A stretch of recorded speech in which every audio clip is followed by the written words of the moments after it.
कोशिश होगी कि अच्छी विवेचना के साथ उसको हम अंतिम परिणाम तक पहुंचाएं और जो भी ऐसे फ्रॉड या इस तरह के फाइनेंशियल फ्रॉड के केसेस में इन्वॉल्व हैं उनको उनकी अंतिम परिणति तक पहुंचाएं। जो भी अच्छे प्रोग्राम चल रहे थे सभी कंटिन्यू रहेंगे। मैं उस पर भरोसा नहीं करता कि व्यक्ति महत्वपूर्ण होता है। मेरा ऑफिस लिटरली सभी के लिए खुला रहता है। मेरा फ़ोन नंबर हमेशा ऑन रहता है और शायद ही ऐसा कभी 11 साल की नौकरी में हुआ हो कि किसी को रिस्पांस नहीं मिला हो। जिले में नए एसपी जितेंद्र शुक्ला सर ने आज चार्ज लिया है और ये उनका 6वां जिला है। आज आते ही पहली प्राथमिकता उन्होंने बेसिक पुलिसिंग की बताई है। सर, प्राथमिकता बेसिक पुलिसिंग हमेशा रहती है, लेकिन आपका जो आते साथ ही जो सबसे पहला जो होगा कॉन्सेप्ट, किस चीज़ को लेकर ज़्यादा फोकस रहेगा? सभी तरह के अवैध व्यापार और नशा बंद कराना पूरा। अगर हम ये चीज़ें कंट्रोल कर ले जाएं तो आधी पुलिसिंग की समस्या हल हो जाती है, तो पहले उसी पे फोकस करेंगे। सर, आमतौर पे माना जाता है कि दुर्ग जिले का जो क्राइम का जो अलग तरीका, अलग मूड होता है। साइबर क्राइम भी हो गए, यहाँ पे फ्रॉडिंग के केसेस भी बहुत ज़्यादा होते हैं। चिटफंड जैसी स्थिति सबसे ज़्यादा यहाँ पे फ्रॉड है। उस मामले को लेकर किस तरह का रहेगा?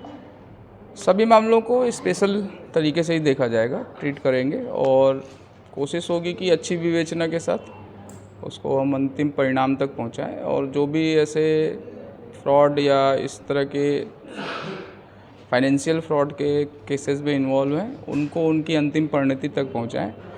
ऐसा कई बार होता है कि मतलब हम इसको बहुत लाइटली लेते हैं तो पब्लिक का पैसा तो वैसे ही निकल चुका होता है, लेकिन जो कर रहा है वो अपने अंतिम परिणाम तक नहीं पहुंचता तो पब्लिक को थोड़ा सा निराशा होती है कि पैसा तो मिला नहीं, इसने किया उसको सज़ा भी नहीं मिली।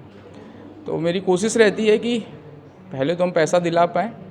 अगर पैसा मिल गया है तो थोड़ा राहत वैसे ही मिल जाती है, लेकिन अगर पैसा जिसका नहीं मिल पा रहा है तो जो लोग ऐसे क्राइम में इन्वॉल्व हो रहे हैं उनको उनके अंतिम परिणाम तक, उनको जहाँ पे होना चाहिए जेल में, उनको वहाँ पहुँचाया है।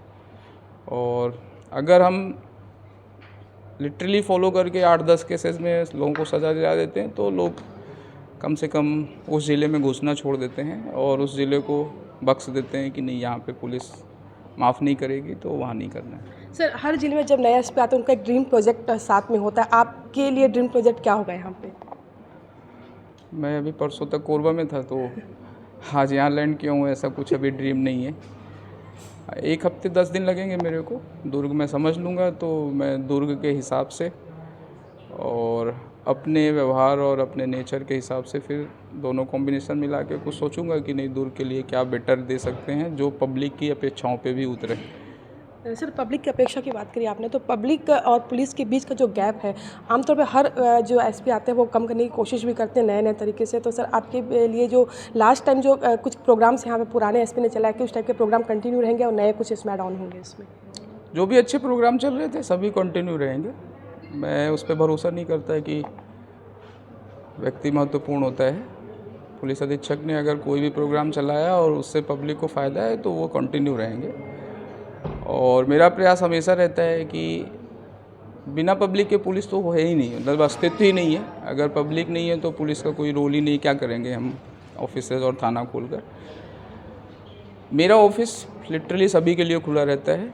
मेरा फ़ोन नंबर हमेशा ऑन रहता है और शायद ही ऐसा कभी 11 साल की नौकरी में हुआ हो कि किसी को रिस्पांस नहीं मिला हो। और धीरे धीरे मेरे सारे थाना प्रभारी और सब लोगों को भी ऐसा ही करना पड़ेगा कि उनके भी फ़ोन ऑन रहें और वो भी हर शिकायत का, हर कॉल का, हर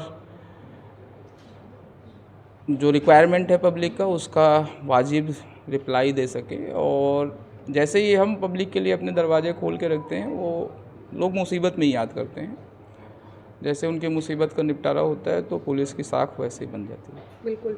तो ये थे एसपी जितेंद्र शुक्ला सर, और उनकी जो प्राथमिकता है वो बेसिक पुलिसिंग के साथ साथ में नए जिले को समझने के बाद में आगे तय होगी। लेकिन फिलहाल जो पब्लिक को लेकर उन्होंने एक बड़ी बात कही कि जिस तरह के पब्लिक के लिए उनके दरवाजे 24 घंटे के लिए खुले हैं। कोमल धनेसर, IBC 24 भिलाई।